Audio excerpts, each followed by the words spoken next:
Halo Society, bertemu lagi dengan saya Ade, Kru Sediksi. Selamat datang di Gadget Talk, di mana kita bahas gadget sampai mentok.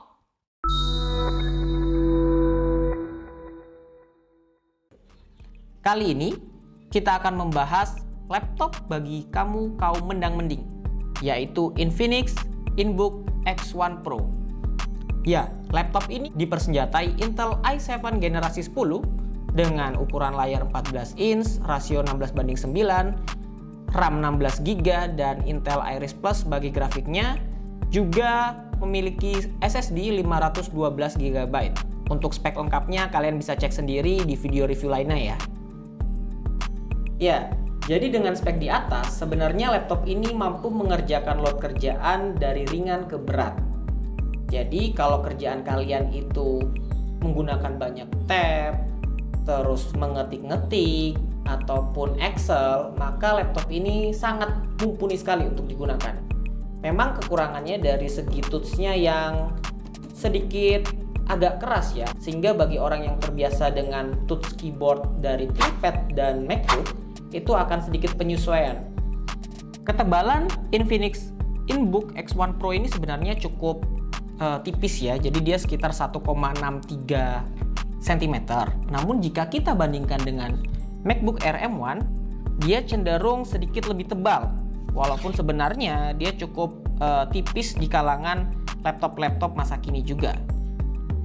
Bisa kita bandingkan di sini, lihat perbandingannya cukup tebal. Namun bobotnya dia hanya sekitar 1,4 kg. Jadi kalau kita memasukkan ke tas dan dibawa kemana-mana, tidak terlalu berat. Tidak seperti laptop kita di review sebelumnya ya. Ya, jadi Infinix InBook X1 Pro ini memiliki bobot sekitar 1,4 kg. Cukup ringan. Dan coba kita masukkan ke dalam tas ya.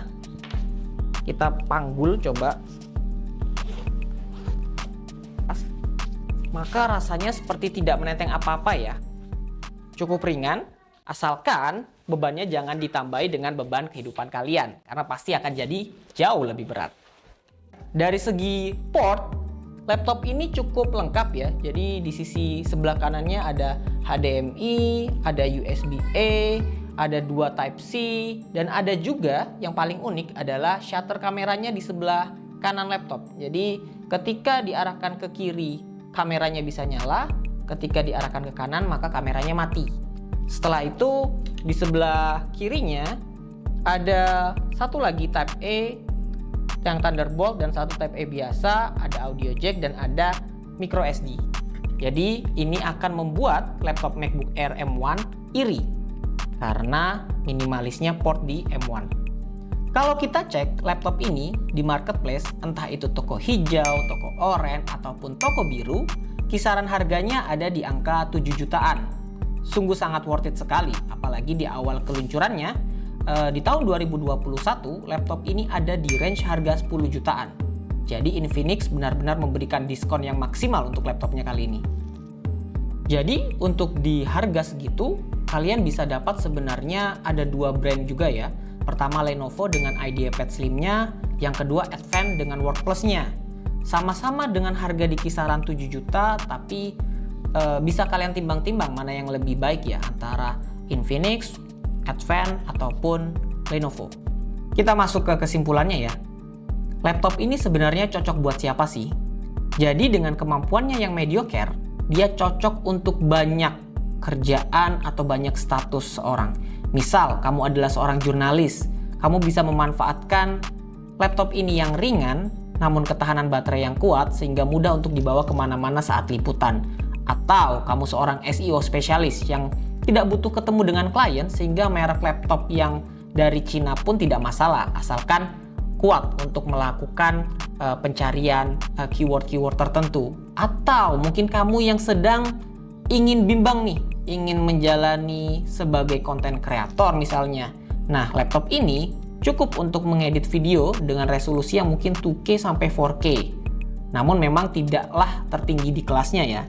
Namun sangat cukup mumpuni untuk beralih profesi atau beralih job tergantung dengan kesesuaian minatmu. FYI, kita beli laptop ini di Plaza Dieng, Malang, di toko Karisma Kencana. Jadi mungkin triknya ya, ketika membeli di sana kalian bisa bayar lewat marketplace-nya, tapi mengambil barangnya langsung sehingga harganya bisa lebih murah. Jangan lupa subscribe, like, dan komen ya video-video Disdiksi dan nantikan video kami berikutnya.